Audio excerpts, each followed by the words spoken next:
Hope you all are fine. So आज हम लोग एक न्यूट्रिशन का टॉपिक है जिसके बारे में बात करेंगे, विटामिन्स डिफिशियंसी। मीन्स विटामिन्स की डिफिशियंसी से क्या क्या हो सकता है बॉडी में, उसके बारे में बात करेंगे। तो सबसे पहले तो पता होना चाहिए विटामिन्स होते क्या हैं। तो विटामिन्स वे जैविक तत्व हैं जो हमारे शरीर में थोड़ी थोड़ी मात्रा में ज़रूरत होती है, जिनसे हम स्वस्थ रहें और हमारी जीवन की जो गतिविधियां हैं वो संचालित होती रहें, आगे की तरफ चलती रहें। तो ये बहुत ही छोटे अमाउंट में हमारी बॉडी में ज़रूरत होती है इनको बहुत सारे टाइप्स में डिवाइड किया गया है। सो बात करेंगे किस तरीके से इनको डिवाइड किया गया है। इनको 2 टाइप्स में डिवाइड किया गया है। पहला जो वसा में घुलनशील होते हैं, मीन्स फैट्स में जो घुल जाते हैं, सॉल्यूट हो जाते हैं। नेक्स्ट वन है जो जल में घुलनशील होते हैं। तो जो वसा में जो घुलनशील होते हैं विटामिन ए, डी, ई, के, और जो जल में घुलनशील होते हैं वो बी और सी है। तो सबके बारे में अलग अलग बारी बारी बात करेंगे कि कैसे क्या होता है। मीन्स एक जो विटामिन है जैसे ए है, तो इसकी कमी से क्या होगा, कमी से लक्षण क्या आएंगे, इनके कार्य क्या हैं, तो उसके बारे में बात करेंगे। तो सबसे पहले विटामिन ए। जो विटामिन ए होता है वो क्या होता है, आँखों के लिए बहुत ज़रूरी होता है। इनका कार्य क्या है, आँखों के लिए ज़रूरी होता है, इसलिए इनको रेटिनॉल भी बोलते हैं। रेटिनॉल के इंजेक्शंस भी आते हैं, रेटिनॉल विटामिन्स के। ये आँखों के लिए ज़रूरी होता है, आँख की रोशनी को बनाता है। और जो ये विटामिन ए है वो लीवर में, मांस, मछली और थोड़े बहुत फल में क्या है, हमें मिल जाता है। तो अगर इनकी जब कमी हो जाती है तो क्या है, आँख की रोशनी जाने के चांस होते हैं। मीन्स जो अंधापन, जिसको ब्लाइंडनेस बोलेंगे, विटामिन ए की कमी से होता है। उसके बाद फिर विटामिन ए के बाद विटामिन डी की बात करेंगे। विटामिन डी क्या है, जो विटामिन डी होता है वो क्या है, हमें जो हड्डियां हमारी होती हैं उनको स्वस्थ रखता है, ठीक है। और जो दांत होते हैं उनके लिए भी ज़रूरत होती है कभी कभी।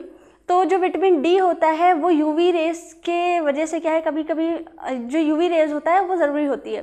तो जो विटामिन डी का जो हमारी बॉडी में क्या है, एब्जॉर्प्शन यूवी रेस की वजह से होता है, जो सनलाइट होती है उसकी वजह से होता है। सो ये हमारी बॉडी के लिए इम्पॉर्टेंट है, हमारे बोन्स के लिए इम्पॉर्टेंट है। सो ये हमें मिलता कहाँ से है, ये हमें जो है, जो विटामिन डी होता है वो लीवर से मिलता है। जो पशु होते हैं उनके लीवर से मिल जाता है।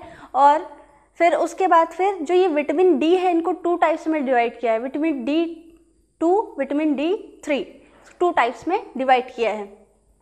उसके बाद विटामिन ई। जो विटामिन ई होता है हमारी बॉडी में एंटीऑक्सीडेंट की तरह कार्य करता है, ठीक है। जो भी वेस्ट होते हैं, वेस्ट प्रोडक्ट होते हैं, जहरीले पदार्थ होते हैं, उनको बाहर करने में क्या है, ये मेन रोल का वर्क करते हैं। और जो विटामिन ई होता है ये हमें मांस, मछली और फल से क्या है, हमें मिल जाता है। और इनकी कमी से क्या है, विटामिन ई की कमी से हमें जो ये विटामिन ई होता है, विटामिन ई की कमी से क्या हो जाता है, जो भी एंटीऑक्सीडेंट मतलब जो जहरीले पदार्थ हमारी बॉडी में बन रहे हैं वो नहीं निकल पाते हैं, जिनसे हमें क्या होता है, बहुत सारी प्रॉब्लम्स आने लगती हैं, डिजीज़ कंडीशंस इसमें होने लगती है। उसके बाद विटामिन ए, डी, ई के बाद विटामिन के आता है। जो विटामिन के है ये भी वसा में ही घुलनशील है। और जो विटामिन के है ये हमारी बॉडी में कैसा वर्क करता है, एज अ एंटीकोगुलेंट वर्क करता है। सो एज अ एंटीकोगुलेंट मतलब ब्लीड होने से रोकता है, ब्लीडिंग, जैसे चोट लग गई तो बहुत ज़्यादा क्या है, खून बहने से रोकता है। जब इसकी कमी होती है तो क्या है, कोगुलेशन नहीं होता है हमारी बॉडी में। सो विटामिन के इसलिए इम्पॉर्टेंट हमारी बॉडी में, जब इसकी कमी होती तो क्या होगा, खून ज़्यादा बहने लगता है। उसके बाद फिर नेक्स्ट है जल में घुलनशील विटामिन कौन कौन से हैं, विटामिन सी और विटामिन बी। तो सबसे पहले बात करेंगे विटामिन सी में। जो विटामिन सी होता है वो किस लिए इम्पॉर्टेंट होता है, जो विटामिन सी होता है वो हमारी स्किन के लिए इम्पॉर्टेंट है, हमारी जो बॉडी होती है उसके लिए इम्पॉर्टेंट होता है, स्किन के लिए, ग्लोविंग स्किन के लिए इम्पॉर्टेंट होता है।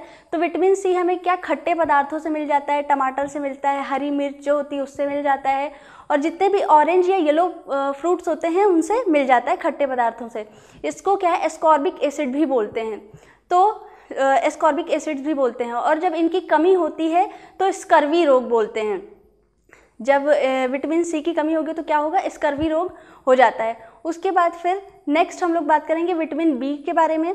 जो विटामिन बी है उनको भी क्या है, कई पार्ट्स में डिवाइड किया गया है। विटामिन B1, विटामिन B2, उसके बाद फिर B6, B12, B7, B15, B10 ऐसे करके डिवाइड किया गया है। इसमें अलग अलग जो है विटामिन्स को अलग अलग तरीके से रखा गया है।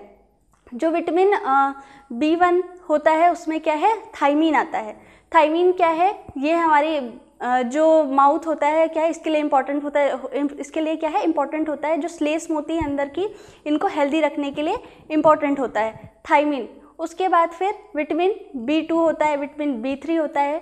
उसके बाद हम लोग बात करेंगे विटामिन जो मोस्ट इम्पॉर्टेंट है, फोलिक एसिड, विटामिन B12। इसमें क्या होता है, जो फोलिक एसिड होते हैं वो क्या है, अनीमिया होने से रोकते हैं। अगर हमारी बॉडी में सही तरीके से विटामिन बी प्रेजेंट है तो क्या है, जो फोलिक एसिड होता है वो क्या होता है हमारी बॉडी में अगर अच्छे अमाउंट में है तो हमें अनीमिया नहीं होगा।